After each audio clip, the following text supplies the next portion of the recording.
Welcome, everyone, to the Major Wrestling Figure Podcast. I am the producer, Smart Mark Sterling. I'm joined by Matt Cardona. Matt, what's up? Mark, are you on a cell phone? Are you on a cellophone? I am on my laptop. I forgot to bring my microphone with where I am. So you're not always ready. In fact, you are like Brian. You are bare minimum. Well, I'm forgetful, Mark. That's what I am. Okay. But we're here because we are joined by a very special guest, my good friend, Sarath Ton, also known as Mikaze, also known as Mr. Castle. What's up, man? What's going on, man? Long time no see. I'm surprised. You should just like take your cell phone and like tape it to a tripod and hold it up to your mouth. better yeah, quality. Exactly. I'm also Mark, are those silver headphones, Mark, to match your silver balls? Oh, baby, yes. Sarath, are you familiar with Mark's silver ball hair? He's known me for a long time, so maybe he might be. So he might have seen you change in the locker room and said, wow, Mark has some silver ball hair. So I have no idea about the silver ball hair, but the silver hair he's had since he was like 18 in high school. Yeah. So wow. I've known that for a long time. I went gray very early. Yeah, he looked like he had like Benjamin Button disease. Well, he has gotten, I think that's actually accurate because he has gotten better looking with age and looks younger, even though he has the gray hair. You know, he like takes care of himself. He works out, his little self-confidence, you know? Yeah. He has huge calves on Mark. Yeah. Back in the day, he wasn't really the workout guy like that. Like he was, he was the guy, he was the background guy. But, over the years, I've watched him like, dude, you've really been putting in the work and getting in shape. Like it's been awesome. Well, thanks, guys. This was a roast, and it turned into a compliment session, so I apprate it. I'm sure it'll turn back into a roast at some point. But yeah. Mark, is this going to be video, too, or just audio? Video, baby. Okay. It's going on YouTube. It'll be on YouTube. You're watching on YouTube, and you're listening on the podcast feed. Sarath, but why are we here? So this is amazing. When I heard about it, I was like, oh, my God, this is so Sarath, and I was super proud of you. But you have created and designed your own sneaker. So let's just start with that right now. So I've known you forever, and one thing we know is like I'm a sneakerhead. I love sneakers. I used to work in a shoe store. So I designed this shoe right here in conjunction with Foot Locker, Foot Action, Champs, and Diadora, and it's made to celebrate autism awareness, autism acceptance. It's dropping on April 27th at footlocker.com. footaction.com and champsports.com. Limited quantities, and with 100% of the proceeds going to Autism Speaks. And what it is like, I was just trying to help spread the message about autism because autism is such a prevalent thing in society and doesn't really get talked about as much. My brother-in-law is autistic, and he's like the most amazing kid in the world. Like I love him to death, and being able to work on this project and do something that helps, support that community, I was all for. And so they gave me a chance to design this sneaker from scratch. I picked the fabrics, did all the design, the front side of this shoe. Basically, the whole idea behind the shoe is I wanted to bring two sides of a personality together. If you look at the front, it's just a black and white motif. You can wear it with any kind of outfit you want to wear. Then the back is like full of color, lively, and that's like the exciting part of a person's personality. One of my favorite things about the shoe is on the front, we did an embossed puzzle piece, which the puzzle piece is kind of synonymous with autism. And because it's embossed and then they cut it out, none of the shoes are the same. Like every shoe is unique to itself. So essentially it's all one of one, which is really cool. And that, to me, that speaks a lot to like autism because everyone's so unique. The autism affects people in many different ways. So I thought it was just a real nice way of bringing that gesture into the sneaker. Yeah, man. I mean, I how do I put this? I'm not a sneakerhead, but I appreciate it. And I know why I don't get into it because I know I would get too deep into it. Yeah. So I have a couple things. There's like some Ghostbusters, like limited edition ones I've gotten, or some Jordans. But I know these things are, I'm a collector at heart. I collect figures, obviously, different things. I know that if I got deep into this game, it would just be like, okay, where do I stop? Where do I draw the line? Yeah. So I had that problem for a long time. Like I was that guy that was always on like the sneakers app and all this stuff, trying to get stuff. And so this one it's super limited where there's only 200 pairs being made. But the goal is if this runs good and goes well, then next year we'll come back with an even bigger project with the aim is just spreading the word even more. Yeah, and like you said, I love how like the front, like you could just wear with whatever outfit, but then the back is all the colors. I like this. Was it like a splatter paint type design here on the bottom? Yeah. I don't know the terminology. It was the side sole? What do you call it? It's the midsole, and yeah, it's the midsole. Okay, I was close. Yeah, the paint splatter. I try to what I try to do is take the multicolored puzzle piece on the design on the back and bring it down towards the sole a little bit. So one thing I did was I chose lighter fabrics. So the shoe is made from mostly mesh and neoprene. So my brother-in-law Joshua, whenever he would put on sneakers, he would just leave them tied and then slide them in. That's just the way he liked to put on shoes. So I designed it with that in mind to make it easier for him to do so. Wow, that's great. Yeah. So as long as I've known you, that first of all, the fact that you're making a sneaker, it just makes total sense to me. Yeah. For as long as I've known you, you've always been interested in a million different things, like a jack of all trades. You were a great wrestler. You were a painter. At one point, you were rapping. I think the word is artistic, Mark. Yes, very artistic. For the people that don't know, you make gear for the WWE. So, how did this come about, and how natural of it was it as a progression? So it came about. So last year I did a shoe with Foot Locker where they had a program where a couple of their store managers won a contest where they would be able to design their own sneaker. And one of their managers, Marcus Person out of Detroit, is a huge wrestling fan. He wanted to do a wrestling themed shoe. So he asked if he could do something with Sasha Banks. And John, my connection at Foot Locker, was like, yeah, I actually think I could make that happen. So he talked to me. You know Sasha Banks? Yeah, just a little bit. We have a little bit of a connection, I see her every so often. But he hit me up because one, he knows I love sneakers, and I used to actually be a manager of a Foot Action. And he asked me if I wanted to hop in and try to design the shoe, and I immediately jumped on it. And we designed that shoe, and it went well. When they released, they ended up selling out in 20 minutes. So then maybe a few weeks later, he brought the autism shoe idea to me because he knew my brother-in-law was autistic, and again immediately jumped on it. Like I didn't even if I could have just just wrote a little tagline for the shoe, I would have been part of it. Just anything I could do to be a part of this program, like I was gonna do. It just so happened that I got to actually create the shoe from scratch.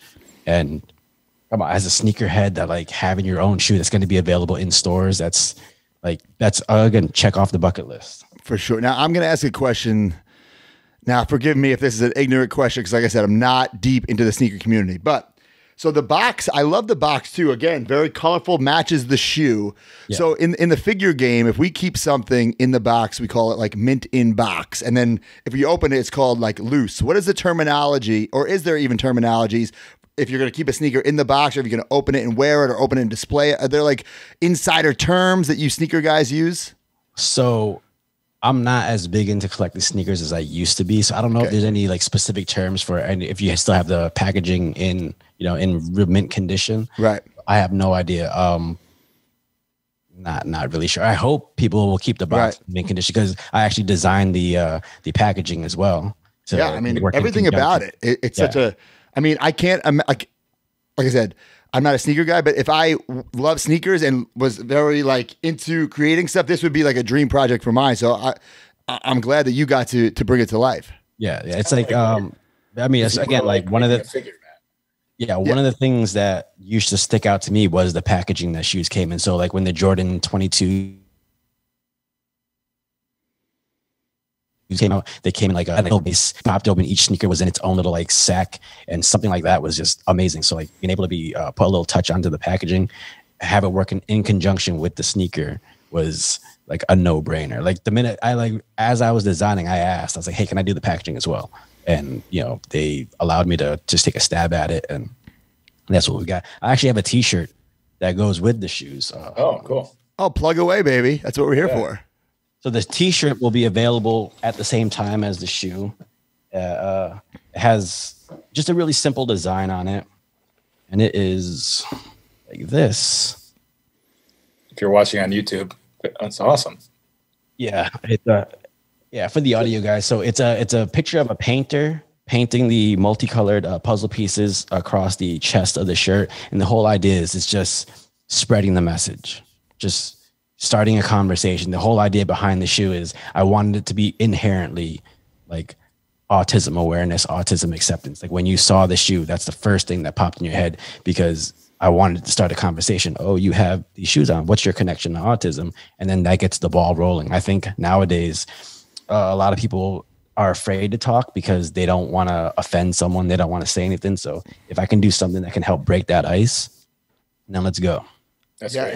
and that's what I love is that you're spreading that message. Like I have a cousin who's autistic and she's great. I love her. So like these shoes, I'm definitely going to wear these proudly. I'm sorry if you're supposed to keep them in the box, but I'm wearing these babies, you know? No. Wear your shoes. I have so many shoes that like are collectibles and stuff like that I wear them all the time because I mean, I understand buying something and keeping it mint. If I'm going to do that, I'll buy two, but you got to wear a pair. Like I do have this pair of Batman, Converse Chuck Taylors that I got in like 2003. Those are still in the box, haven't even been laced up. So I do have a couple of those pairs, but for the most part, yeah, wear the shoe. I think John from Foot Locker, we had John from Foot Locker on a couple of months ago. He said if you buy two, it's one to rock, one to stock. Yeah, that's how he said it. So that's an insider term. Yeah. So, Sarath, you keep talking about designing the shoes and the shirt. How? Like exactly, is there like is there an app that you designed, or did you just draw it freehand, or did you do it on like, was there a template, or is there? Yeah. It's like here's the shoe, put some colors in, or you just like closed your eyes and imagined a shoe. So the shoe itself is actually the Diadora N 9002 model, and we worked with this company called Garrickson out of Philly, and they sent me the schematic of what the shoe looks like. And I went in and I selected my fabrics, let them know where they wanted everything to go, change up the design a little bit, and then sent it to them. I did the same thing with the packaging, sent it to them, and then they would create the prototype and then send it back to me for approval. And I went through and said, okay, this needs to go, change. And then once that ball got rolling, once it all went through, then they created the whole shoe. Like one thing that was changed during the design process is on the back here, we have suede going through back here. I originally wanted the entire shoe to be just mesh and neoprene, but the heel cup was collapsing with all the neoprene. So we put the suede in here just to give it a little bit of structure. So little things like that you wouldn't think about if you were designing something that like, oh yeah, you want it to look awesome, but then there's structure, like formation, making sure everything holds up. Right. Mark, this is going to be very itchy to design some shoes for the major rest of your podcast. So John from Foot Locker, hit me up, baby. Limited run. Do a limited run for your next big live show. Just have them on sale there. Oh my, limited run is what it's all about, right? Yeah. I mean, because yeah, it's great if anybody could walk into a store and buy it. But like, I think like the collectors at heart, they're like, oh, this is limited. I need this. And then that's what makes like, for this shoe, obviously a more important message than like secondary market value, right? Forget about that for this particular shoe. But in shoes in general, it's like there are people out there, like I've seen like waiting online or like on their phone or computer for hours trying to be there as soon as it hits whatever that drop time is. So this is a phenomenon that I think, at least me, I wasn't aware of until recently with Foot Locker and John when he like brought us together and was dropping all those WWE T-shirts and stuff like that. I didn't realize the sneaker phenomenon. I was so like oblivious to it. Yeah, it's huge. Like the whole sneaker collector culture is huge. I mean, like there's so many like off the wall shoes that you wouldn't even expect. Like, so there's this, one of my favorite limited edition drops that ever came out was the Nike Air Max 90 Kiss of Deaths. And that was actually done in collaboration with Clot clothing out of China. And I forget how much was done, but like there's a element to it where the toe box and then the bottom of the sole are clear plastic. And then on it, it has like the spots where the pressure points are for acupuncture. And it's just like little design choices like that. Like, and then for a long time, that was like the hardest shoe to find in the world.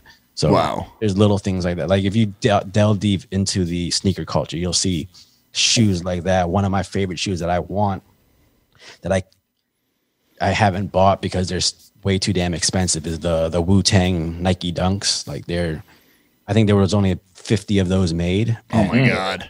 Yeah, they're just insane. So if you go on like StockX or something like that, you're probably going to drop almost 20 G's for it. Woo! Yeah.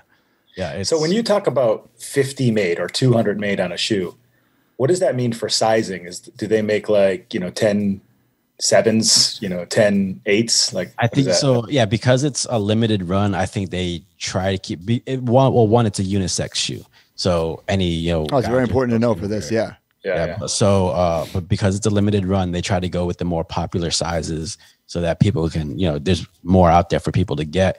But at the same time, like, hopefully this turns out into something where the engagement is large enough to where next year we do another shoe where we can do 2,000 shoes. Just something. Right, for me, it's less about the collectability of it and more about just spreading awareness.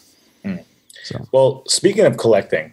This is the Major Wrestling Figure Podcast. So I have to ask you, I see the Michael Myers in the background there. Yeah. And I do kind of remember you back in the day collecting some stuff. What do you collect? Are you collecting anything? Nowadays, I don't collect as much as I used to. Like for the longest time, I had this 18-inch Eric Draven like statue that was my bread and butter. Then I put it up in my parents' attic when I moved to Florida. When I went back home, the packaging was destroyed. Oh no! Yeah. But like, even it's hard to see because my camera isn't high enough. But like, so like the Rey Mysterio mask, that's actually a ring worn mask. That's the mask Rey wore when he returned at the Royal Rumble. Oh wow! He actually, after one night, so I had bought him a pair of sneakers because he's a sneakerhead too, and I had these pair of sneakers that he couldn't find his size anywhere. So I bought him a pair, and to thank me, he gave me this mask. Hell yeah. He got done wrestling, pulled it right off, said, here you go. But like up top above me, I got a couple of Rey Mysterio pops that are like really hard to find. I got a autographed Rey Mysterio figure from 1998. Oh, wow. Yeah, I'm a huge Rey Mysterio fan, favorite wrestler of all time, if you couldn't tell. In my workshop, I have the Christmas Prince Adam Masters of the Universe figure that from Super 7. So I have small little collectible things here and there, but I just don't collect nearly as much. I think the thing I used to collect more than anything was DVDs. Oh man. Oh, yeah. I used to have a huge, like massive DVD collection. I still do, but when we moved to Florida, we moved into a 1-bedroom apartment. I couldn't keep it all. So I ended up having to sell off half my collection. Oh no. I still have at least 6 tubs worth of just DVDs and Blu-rays and stuff like that. Now you're talking about movies, not like wrestling pay-per-views. No, this is just like, I'm such a movie buff. So one of the things I used to do was every Sunday was I'd go to Circuit City and I'd buy DVDs. That was like a ritual for me. So yeah, I during that like the early 2000s, I would do something very similar. Like new release day, I would go and buy all these DVDs, even DVDs of movies I've never even seen. Like if the cover was cool, or if I knew it was a good movie, or I heard it was a good movie. But then last year I was cleaning out my garage, and like you, I had like just boxes and boxes of DVDs, and I just threw them all out. And now I kind of regret it because now, like with the WWE Network going away, it makes you realize like, well, damn, like all this stuff may not be digital forever, and you need like a hard copy. And I'm like, damn, I really regret throwing away like hundreds and hundreds of movies. Because what if like iTunes just shuts down, you know what I'm saying, or Netflix, and then like, what are you gonna do? Exactly. That's why. So a lot of times, like, I don't even like buying digital. I'll buy like the physical copy, and then that comes with the digital download.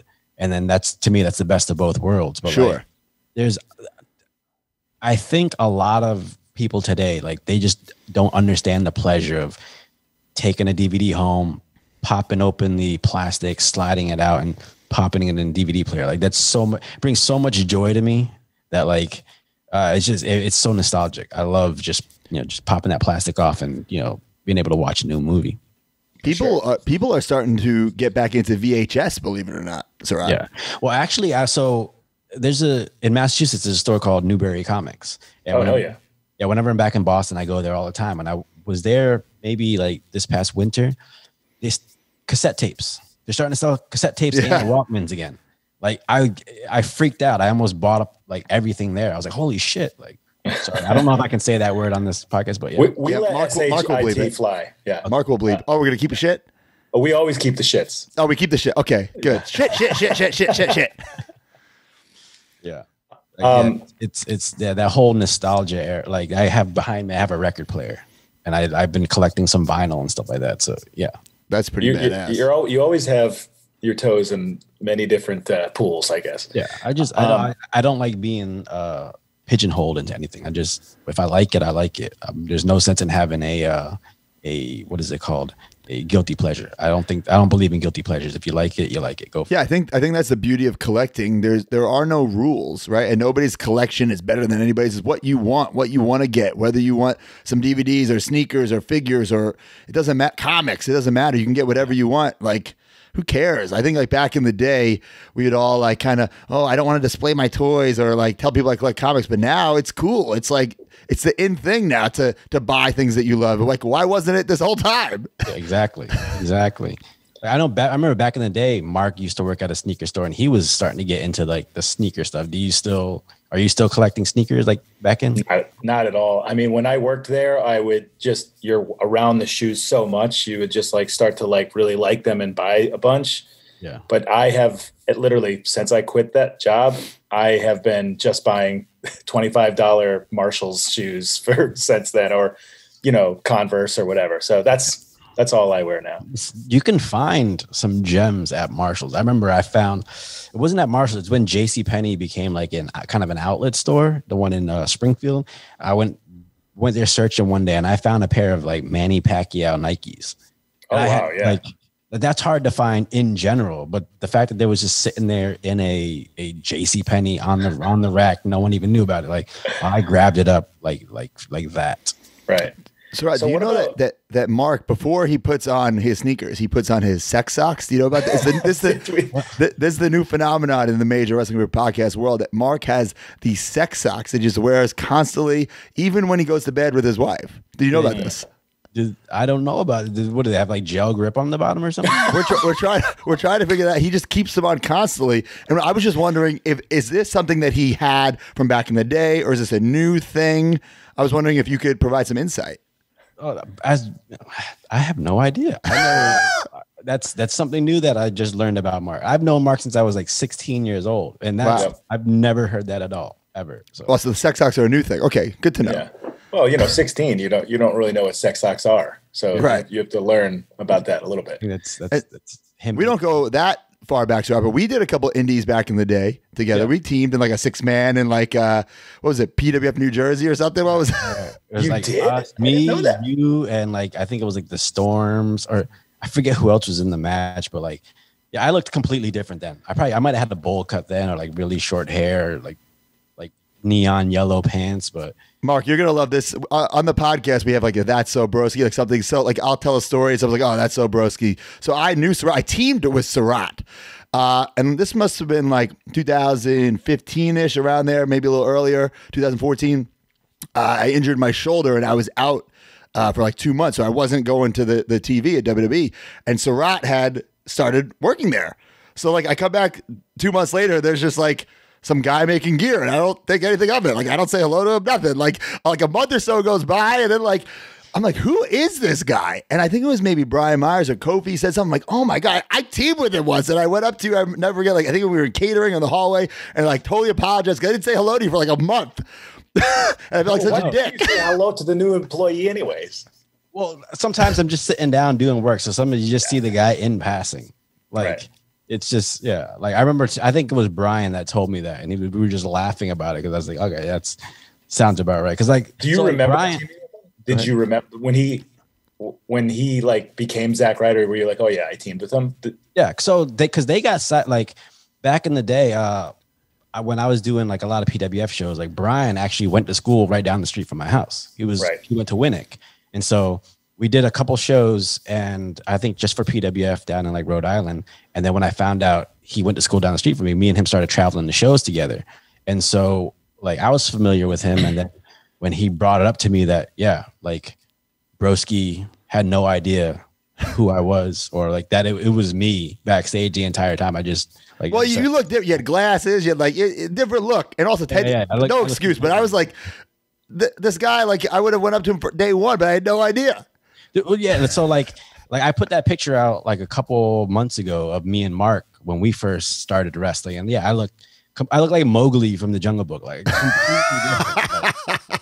I saw a picture the other day. I was like, it looked like I'd never done a push-up in my life. It was deplorable. Like, well, you weren't. I mean, neither one of us were working out at the time, so no. I mean, we didn't know what that was. So it was me and you. We look like how we look, and then Antonio Thomas, who looked the way he looked, and we're all like wrestling together. And it's just, you could just tell, like, oh, look at those two kids, and look at this, this adult. Right. So we both started when we were 18 years old at wrestling school, and to be honest, if you really think of the chain of events, Sarath is the reason that I'm doing this podcast. Literally the very first thing, because I was very into wrestling and we did backyard wrestling together. Yep. And I never remotely in my mind ever thought about getting into the business in any way.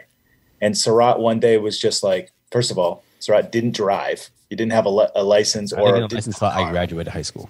Yeah. So he was like, hey, I found a wrestling school. I'm like, what? That's a thing? And he's like, can you give me a ride? So I was like, yes, I would love to see a ring. I'll give you a ride. So when we showed up, the guy just thought I was there to sign up too and was like, you get in. And I remember I had jean shorts on, like Converse shoes. Like I had no idea what I was in for. And then Kevin, our original trainer, Kevin Landry, made us do 100 bumps the first day just to see if we could make it. And I made it. And I was like, you know what? I'll go again. That was it. It was crazy. Like, and it was in this warehouse in Chicopee, Massachusetts. You had to go up 5 flights of stairs just to get in there. I think next door to it was this like a refurbished CD company or something like that. It was what you would think of like that dungeony wrestling school was that. Like, had the old WrestleMania 3 ring. Yeah. Oh yeah. That was the wives' tale was that the ring that we trained in was one of the WrestleMania one of the WrestleMania 2 rings, right? Yeah. The one where they did the simulcast. Oh, okay. WrestleMania 2. Yeah, that's I doubt it was, but it's still a cool story if it was. Yeah. Somebody was like, this is the WrestleMania 2. That's a good selling point for a school. Hell yeah. 100%. I'm just like, wow, I can't believe I'm bumping in this. I know. So back to wrestling figures. You don't have any, like, all the friends that you've made in the wrestling business, you're never like itchy to get them? So I should actually collect more, but I have a few figures specifically that contain like gear that I've made.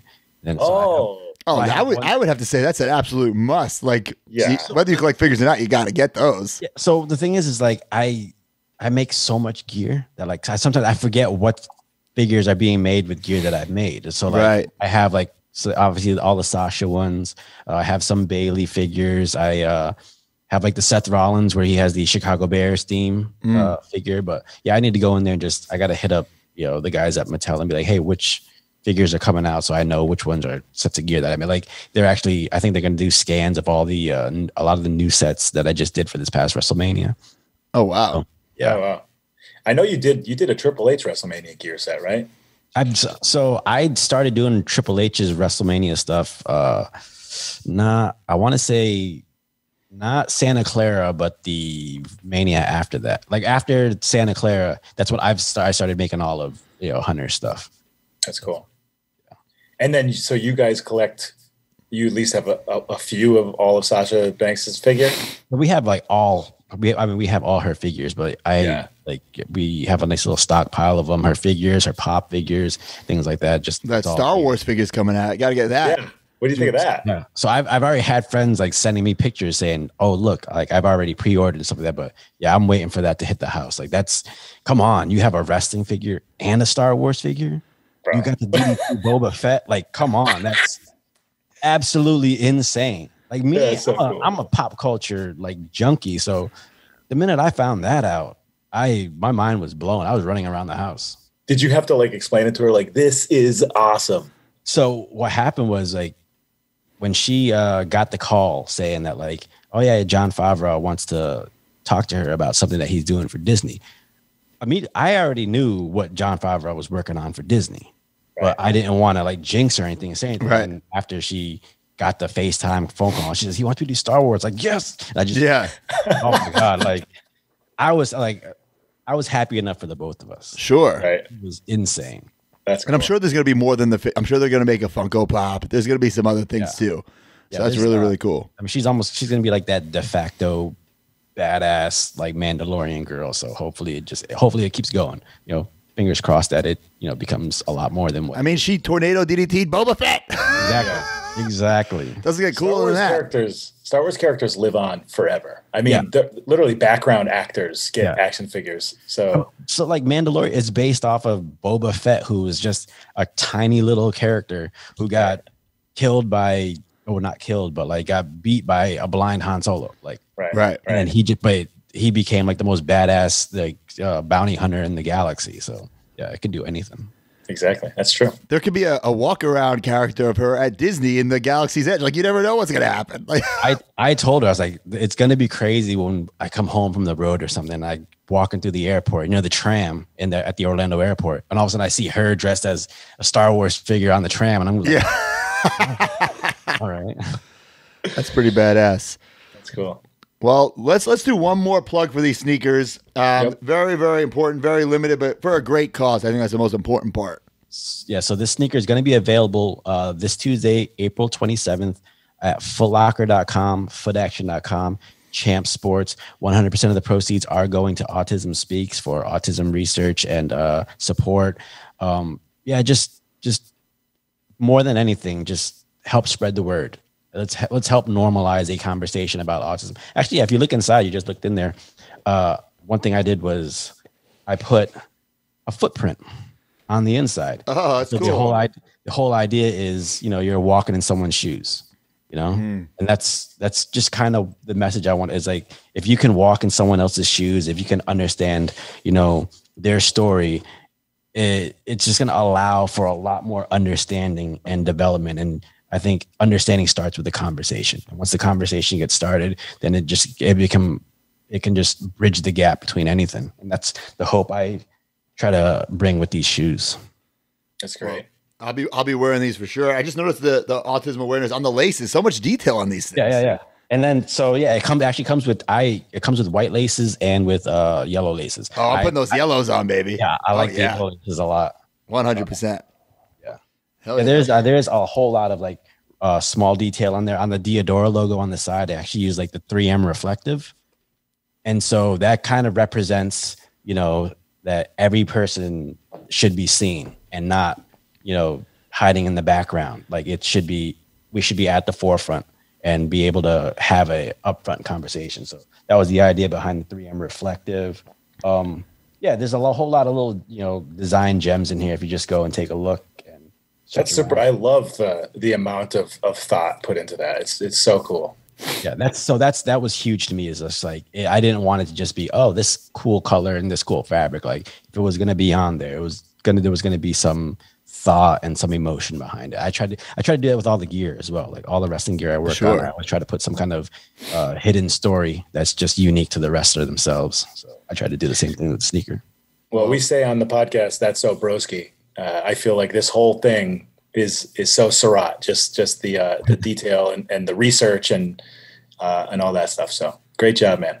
Thank you, man. I'm glad you guys allowed me to just come on the show and not just talk about the shoe, but just catch up, because it's been forever since I've seen you guys. Oh yeah, absolutely. Sure. Yeah. Well, yeah, these are awesome. Make sure you pick them up. Limited edition, guys. And then next year, hopefully, it's even bigger, so even more of us can get them. Just spread awareness. Such a cool shoe, but such a better message as well. So, Sarath, thanks for making these. Really appreciate it. Thanks for coming on the show. Thanks, man. Man, this is awesome. Hopefully we can do this again, and I'll have a couple more figures in the background that you guys could take a look at. Yeah, you got it.